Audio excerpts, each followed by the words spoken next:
wanda ke zaune a ƙauyen Allah na dogara da ke ƙaramar hukumar malumfashi. An kama shi da hannu dumu-dumu a cikin maganar kes na sata da garkuwa da mutane. Wannan yaron da kuke gani, kun gan shi Yusuf Aliyu sunan shi, shekararsa 5, da shi da 'yan ƙungiyarsa suka haɗa baki aka sace wannan yaro, aka tafi da shi daji, sai da yaron nan ya kimanin wajen wata 2 a hannunsu. Babansa Aliyu ya haɗa kuɗi naira 50,000 suna magana da waɗannan ɓarayi a tsakaninsu.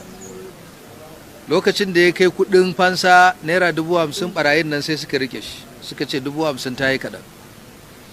Saboda haka yana hannu har sai da ya kwana 9, Allah ya taimake shi ya samu da shi da ɗansa suka kubuta, suka tsere a hannun waɗannan ɓarayi.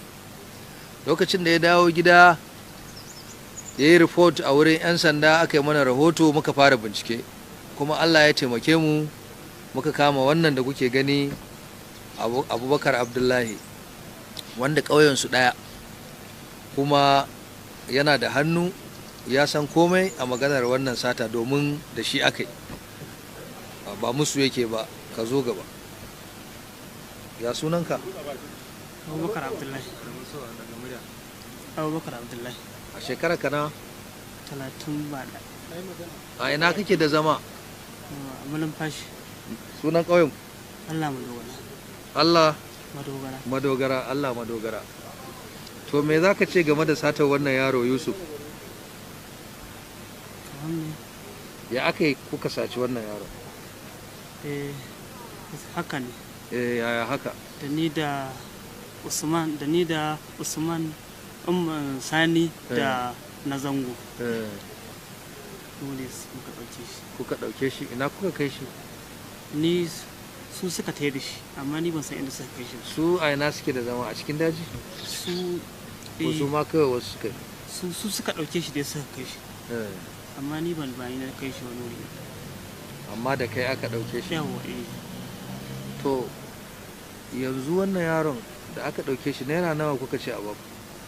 Ni har aka bada ma 50,000, ni ban ma san an bada ba, saboda ni ba hudata ba ce, ban taɓa yi ba. Nawa aka baka shi? Ko naira 20 ba. To yanzu wannan abin da kuke yi, kuna fallasa kanku, ana zuwa ana ɗaukan mutane ɗaya bayan ɗaya a cikin gari, kuna ganin abu da kuke yi mai kyau ne? Domin Allah ni ban taɓa yi ba, tun da Allah ya yi ni. To ya aka kai yanzu? Wannan ne Allah ya riga ya kaddara sai na yi shi, an yi shi da ni. Me yasa kai? Wallahi jarabta ce kawai. Kana son kuɗi dai? Allah ne ya riga ya jawarta sai na yi kawai.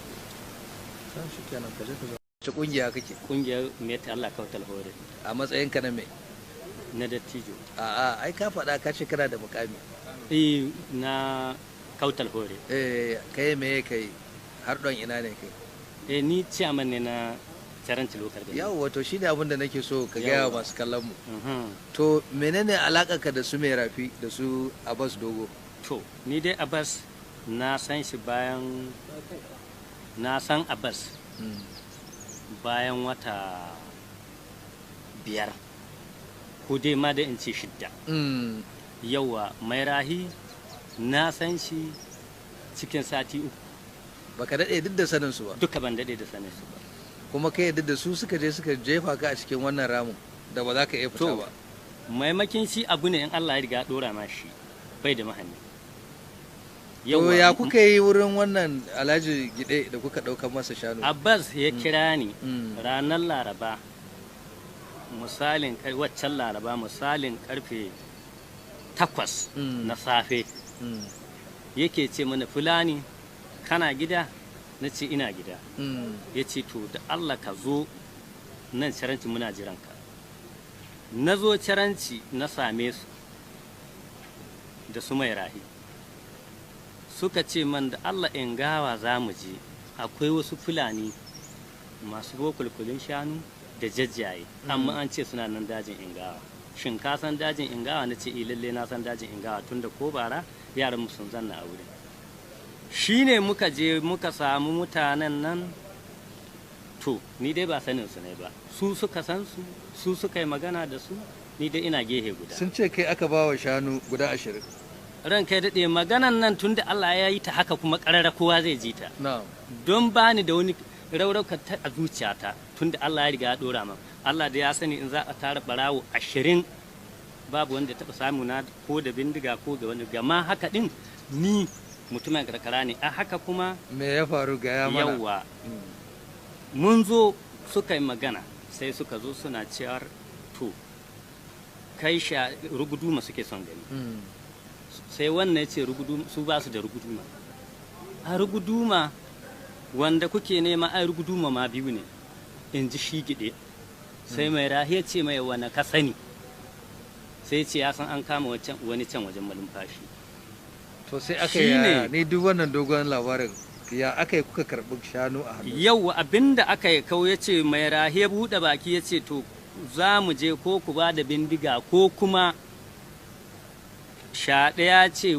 kuna da bindiga shi da lawal tana daji wurin sa'idu ko ku ba da bindiga ko kuma ku hanshi kanku ya za a yi ko mu kai ku ga hukuma aha shi kenan sai suka ce dan Allah dan annabi su dai kar a kai su ga hukuma a gyara wannan bayani nan mai rahiya ce a'a shi ba za a yi wannan ba sai dai an kira hukuma su kuma suka ce a'a suka ta dai wannan dirama to maganar shanu 100 fa a'a magana shanu 100 duk wannan dai ba ta amma saniya 20 lakadan ne ba ajalan ba wannan kun karɓa an karba kuma da aka karbo mai rahe kilga ya ce man to filani ga sunan amma ka kora min musu mu haɗu da kai caranci na ce to shi ina ka kai shanu da na koro shanu muka zo caranci nan eka nan muka haɗu da mai rahi da abas da shaɗe muka damƙa musu shanu na damƙa musu shanu a nan wata ta kasa tashi